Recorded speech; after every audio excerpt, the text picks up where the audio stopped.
The ocean below him had stopped being an ocean 3 minutes ago. Draven stood behind reinforced glass on the highest tier of the obsidian citadel and watched the water boil white, then gray, then nothing at all. Steam climbed past the dome in slow columns, the way smoke rises from something that has stopped burning and started cooking through. He had laughed for 43 seconds 3 days before this moment. He could not remember. Now, what the joke had been. The glass in front of him had not so much as fogged. Everything past it was dying, and the pane stayed clean and cold under his palm, like it had been told not to notice. Behind him, the great tactical display that had tracked 9 centuries of conquest now held one word, over and over, UN responsive. 3 days ago, the council had laughed at an old man for 43 seconds. Draven had laughed loudest of all of them. Nobody was laughing now. The mountains along the northern ridge had gone soft, folding in on themselves like wax too close to a flame. The ships in high orbit sat dead and dark, drifting, none of them burning atmosphere for re-entry, because none of them had crews left who could fly. No warning had reached them. No order had come. No enemy ship had ever been seen. Draven's breathing had gone ragged, no longer the slow, deliberate cycle he was known for. His ceremonial blade, forged from the hull of the first ship he had ever destroyed, hung cold at his hip. He had carried it for so long he had forgotten it could feel like something else's weapon. The comm panel behind him lit, soft and green. 31 words were waiting. He did not read them yet. I wish this ended in silence. It didn't. What came next was 31 words, and they were worse than any scream. 3 days earlier, in a chamber carved from black glass old enough that the coolant lines still wept a faint chemical rain, the council had been laughing. Draven stood at its center, 9 gold scars catching the violet light, one for every world he had folded into the Dominion. He had just finished his report. Haven 7 was gone. 847 humans dead before their border sensors so much as registered a threat, and the fleet had not lost a single ship. It was not war, Draven said. It was correction. An old silvered shape near the back of the chamber did not move with the rest of them. Elder Keval had lived long enough to remember what his own people had done to a colony once, long enough to know what came after. His voice, when he used it, was small and did not rise. You have just ended your empire. The council laughed. Draven laughed loudest of them. Someone near the front was counting the seconds out loud, the way you count a joke's punchline landing, 1, 2, 3, all the way to 43, before anyone thought to stop. Keval did not laugh. The humans have been quiet for 11 years, he said. Quiet is not the same as weak. Draven waved a 3-fingered hand. They breed in mud and call it civilization. This is not an empire, Keval. It is a livestock enclosure. It has no teeth. It has a memory, Keval said. Yours does not. A younger counselor, plating still bright and unscarred, leaned toward Draven. Elder Keval counts 3 centuries of warnings now. Perhaps we should log this one as well for the archive. Log it, Draven said. Log all 300 years of them. Bind them together. They will make good kindling when the fires need starting somewhere. The chamber laughed again, shorter this time, more habit than humor. Keval said nothing further. He had said everything already, more than once, across more years than anyone else in that room had been alive. 12 light years away, in a room that smelled of recycled air and old coffee, an alarm had already been ringing for a while before anyone silenced it. Admiral Isara Thorne pressed the locket at her collar, once, twice, a third time before she lifted her eyes to the tactical display. The silver was warm against her palm. It always was.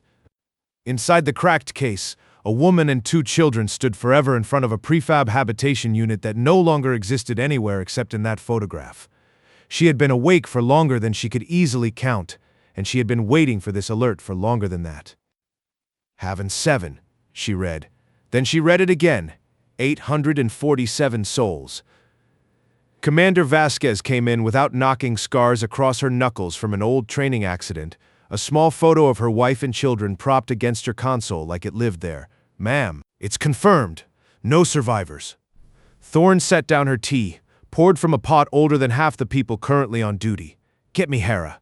Lieutenant Hera arrived already reading from a worn leather notebook, the kind of memory nobody trusted computers to replace.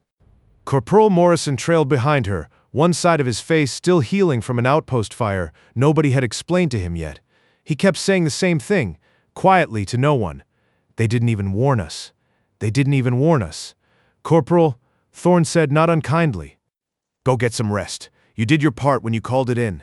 Morrison didn't move right away. Hara touched his shoulder, and that was what finally turned him toward the door. Hara, Thorne said. Pull the file marked the ledger. Vasquez's eyebrows went up when the file loaded.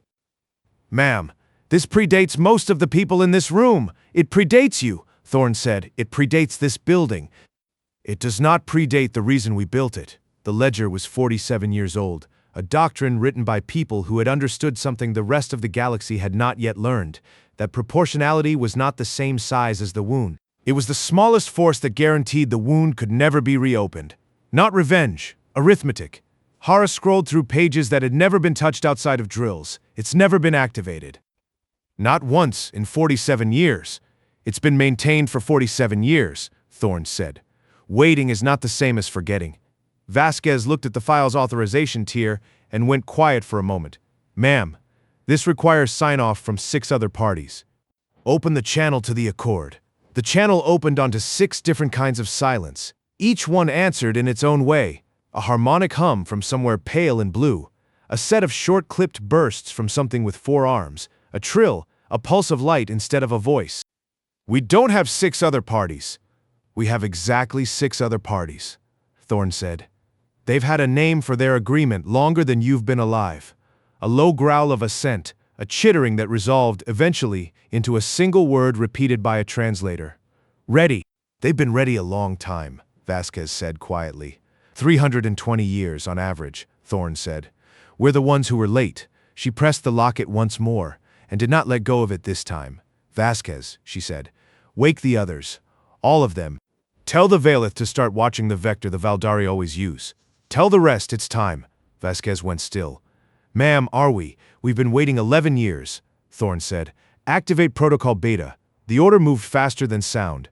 Across 14 systems, in orbit around worlds that had never once seen a warship pass overhead. Something that had looked for decades like a weather satellite, or a cargo container, or a communication relay, opened one eye it had never used before.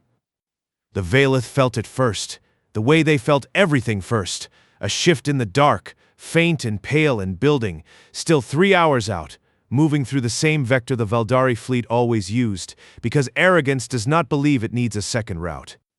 They are predictable, Hara said, watching the first readout scroll past. They always come the same way. Thorne did not answer right away. She was looking at the locket in her palm, at the woman and the 2 children, who had never once had the chance to be predictable about anything, and then she closed her hand around it and looked up at the display instead. Let them, she said. 3 hours became 2 hours became 1, and across 14 systems, structures that had spent decades being ignored, the ones with cargo manifests, nobody double-checked. This time we were ready first. The first ping came from the Valeth, and then it came from everything else at once, and the ones logged as decommissioned weather stations nobody had powered down began drawing current they had not drawn in years. Vasquez watched the board fill in real time. 12 systems belonged to humanity. 2 belonged to the Accord. Every one of them lit the same soft green. Ma'am, she said, everything's answering. It was built to answer, Thorne said. That was the whole point of building it quietly. Hara's notebook was already half full of numbers she wasn't bothering to enter into any system. The old habit of a woman who trusted her own hand more than any database. Vector confirmed. They're not deviating. Same corridor they've used for 900 years. 900 years of nobody stopping them, Thorne said. That's not a strategy. That's a habit. Habits are predictable. Predictable is how we win. Morrison hadn't gone to rest. He stood at the back of the room instead, still favoring the burned side of his face, watching the board with the flat, unblinking attention of a man who had run out of ways to be surprised.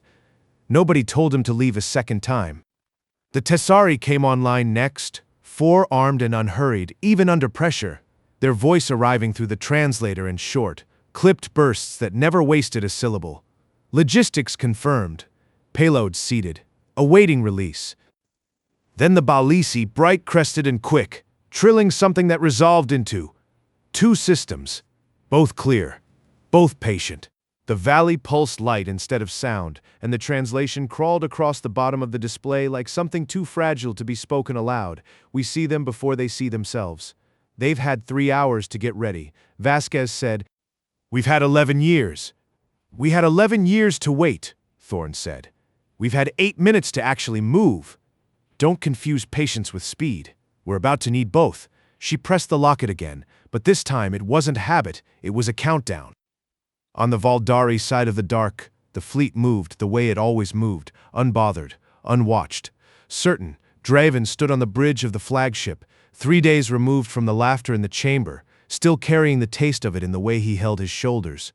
A junior officer approached with a status report nobody had asked for. Sensors report. Unusual localized fluctuations.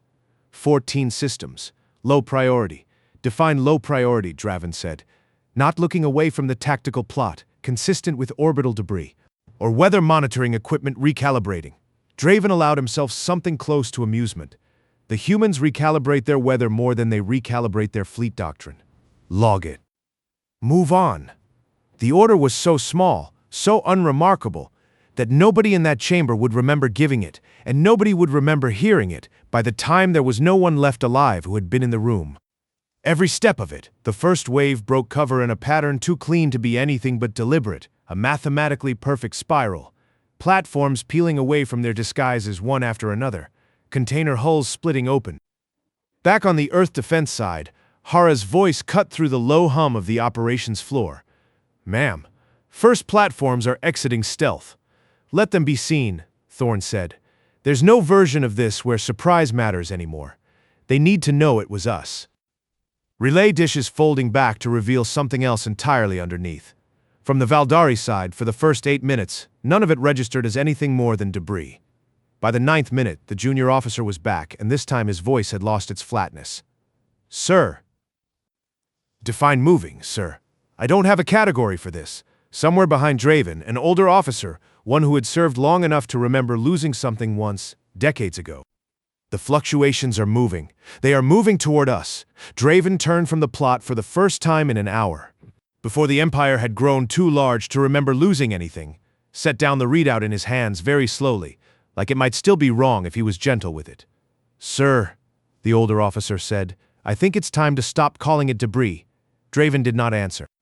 He was watching the plot fill with shapes that had no designation in 9,000 years of Valdari cataloging, shapes converging from 14 directions on a single point that had never once needed defending, because nothing had ever come close enough to require it. On Earth Defense's side, Vasquez's voice had gone very quiet. Ma'am, shield status, report it, Thorne said. Full strength. Untouched in 900 years. Then it's about to have its first bad day, Thorne said. Kinetic wave. On my mark, Hara's hand hovered over the release without needing to be told twice. Morrison, at the back of the room, said nothing at all, which was its own kind of change from every hour that had come before it. Mark, Thorne said. The first wave went out silent, the way all the best weapons do. No ignition, no exhaust plume, nothing but mass and velocity and the patient math of 47 years, finally being spent all at once. 843 points of impact, timed to the same second, aimed not at cities or fleets, but at the shield generators themselves, the 12 structures that had never once in 9 centuries been asked to prove they could take a hit.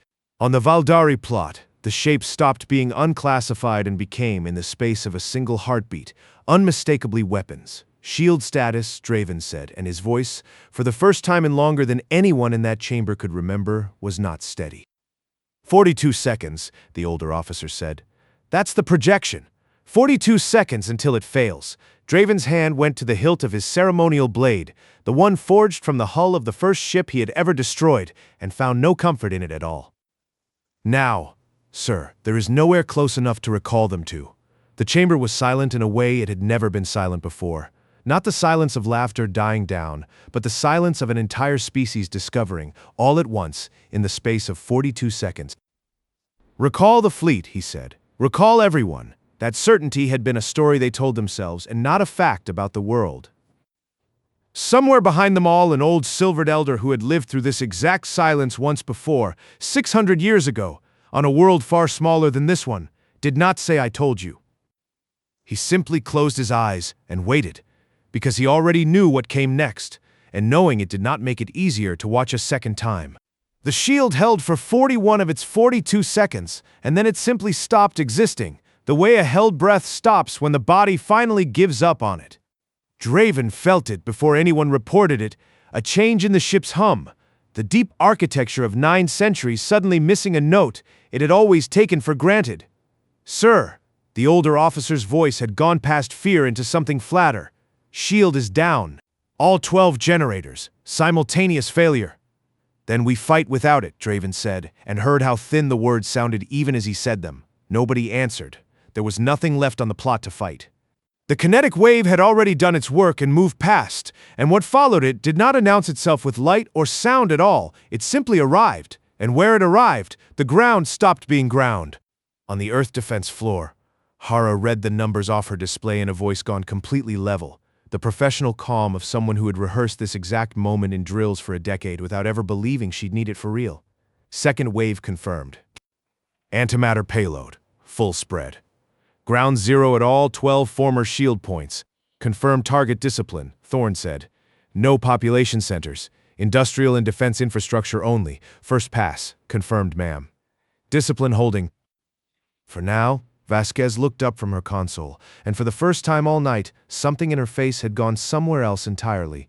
"Ma'am, the models are already past what we wargamed. Mountains are gone. There are 3 atmospheric ignition points and climbing. That's not a wave," Thorne said. "That's the wave doing exactly what it was built to do. Report it. Don't editorialize it." But her hand had found the locket again, and this time she didn't press it. She just held it, the way you hold something when you need it to be warm and it already is. Morrison, still at the back of the room, spoke for the first time since the strike had begun. "It's what they did to us, isn't it? Just bigger." "No," Thorne said, and there was no anger in it, only the flat certainty of someone who had done the math 1,000 times before tonight. "What they did to us was without warning, without cause, and without limit. This has all 3. That's the whole difference. That's the only difference that's ever mattered."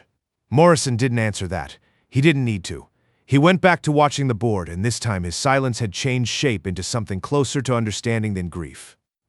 The third wave went out 40 minutes after the second, quieter than either of the others, carrying nothing that would show up on any visual feed at all. It did not melt anything or ignite anything. It simply ensured, with the same patient mathematics as everything before it, that whatever Valdari remained after this night would be the last generation to ever wear that name. Hara confirmed it in 4 words. Biological payload deployed. Confirmed. Nobody on the Earth defense floor said anything for a long moment after that. It was Vasquez, finally, who broke it. "Ma'am, that's not proportional anymore. That's the part of the doctrine you've never had to read past page 1, Thorne said. Proportionality was never about matching what they did. It was about guaranteeing they could never do it again. Not to us. Not to the 6 species who spent 3 centuries waiting for someone to finally believe them. Sit with it, Commander. I have." For 11 years, Vasquez sat with it. Nobody else spoke on the Valdari flagship. Draven had stopped giving orders because there was nothing left that an order could change. The plot in front of him no longer showed strategy. It showed weather, atmospheric turbulence patterns, thermal blooms, the slow gray crawl of dust clouds where cities had been reporting status 10 minutes before. The old officer beside him, the one who remembered losing something once, decades ago, set a hand briefly on the edge of the console, not to steady the ship, but to steady himself. "Sir, there is a transmission incoming. Human origin, ignorant," Draven said. "Sir, I don't think," I said. "Ignore it." His voice cracked on the last word, the first time in 9 years of command that it had done so in front of a subordinate. The transmission did not go away for being ignored.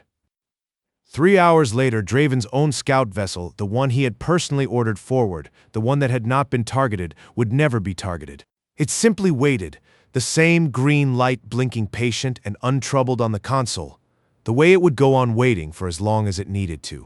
Because it had never once been considered a threat worth spending anything on. Dropped out of transit above what had been his homeworld. He had expected fire. He had expected wreckage he could point at and name an enemy for. What he found instead was steam and silence, and a horizon with no correct shape left in it. Mountains folded down into shapes with no names in any Valdari language, because no Valdari language had ever needed a word for this. He stood on the observation deck, and for a long moment, he simply could not make himself believe what the deck's own viewport was showing him, not because it was too large, but because it was too quiet. 9 centuries of conquest had taught him what devastation sounded like.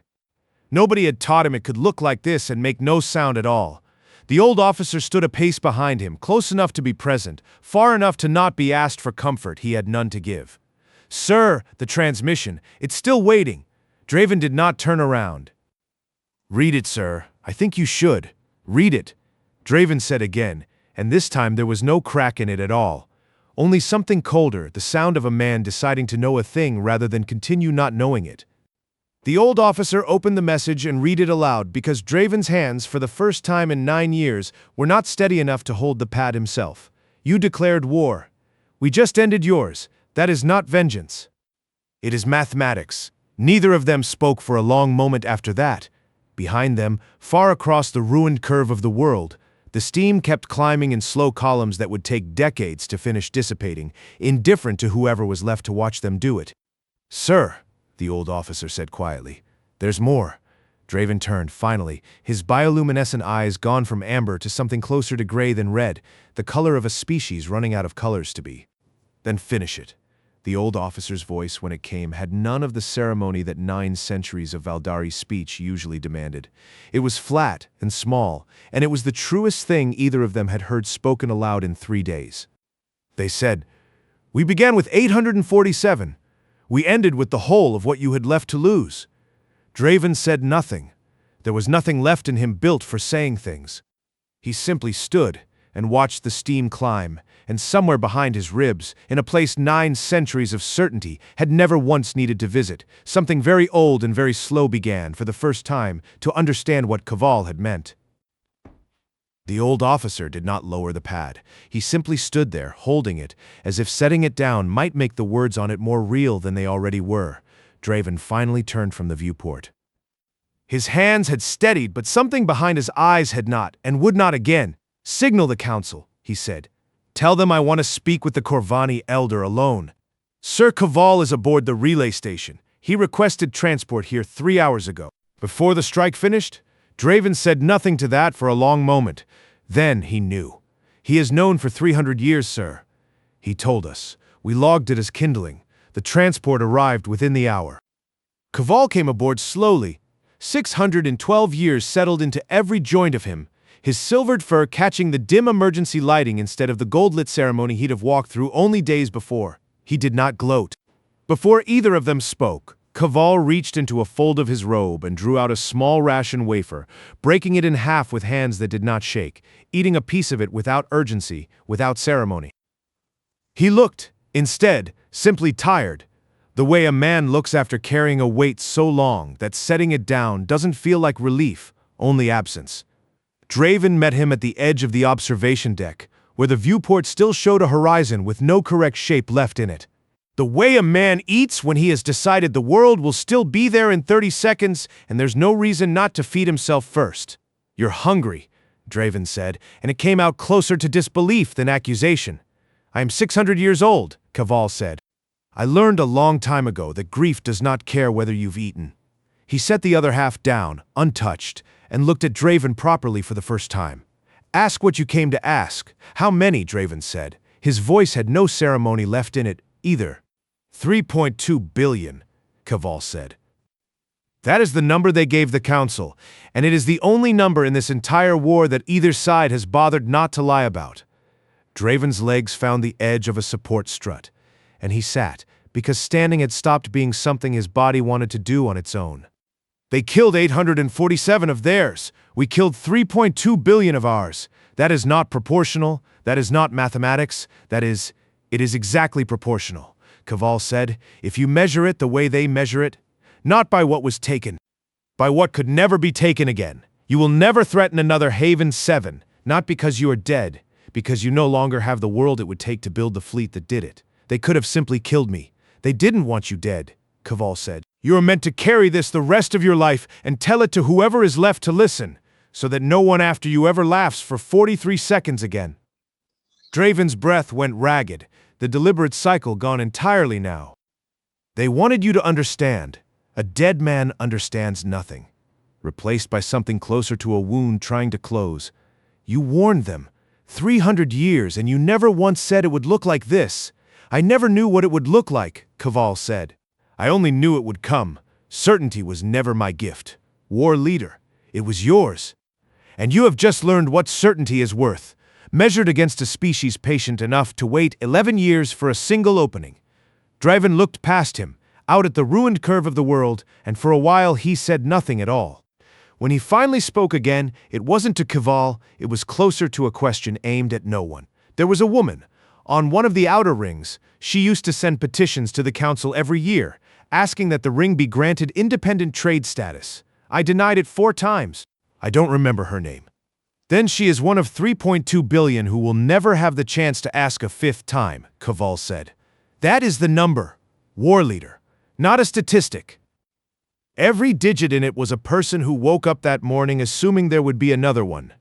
Draven's 3-fingered hand closed slowly around nothing, the gesture of a man reaching for a weapon that would not help him here. What do I tell the survivors? You tell them the truth, Kval said. That certainty is not armor. It is the only posture left available to you. He left Draven alone on the observation deck with the wafer's other half still sitting untouched on the strut beside him, and neither of them ever spoke of that conversation again to anyone else, though the old officer. It is the last thing a species loses, and losing it is the only lesson some of us are capable of learning. He rose, brushing crumbs from his robe with the same unhurried calm he'd used to eat them. Now, he said, you learn to be quiet. It is not a punishment. Stranding at a respectful distance, would tell it once, decades later, to a granddaughter who asked what her grandfather had seen the day the Empire ended. 14 days later, in a chamber built for exactly this kind of vote, delegates from every corner of the Galactic Council raised hands or wings or translated pulses of light in a count that took 11 minutes to finish and 1 sentence to announce. 387 votes for reclassification. 12 against the last 12 Valdari voices left with a seat at any table at all, and even they did not raise their voices when the result was read. The Valeth delegate spoke first into the silence that followed, her harmonics translated into something almost gentle.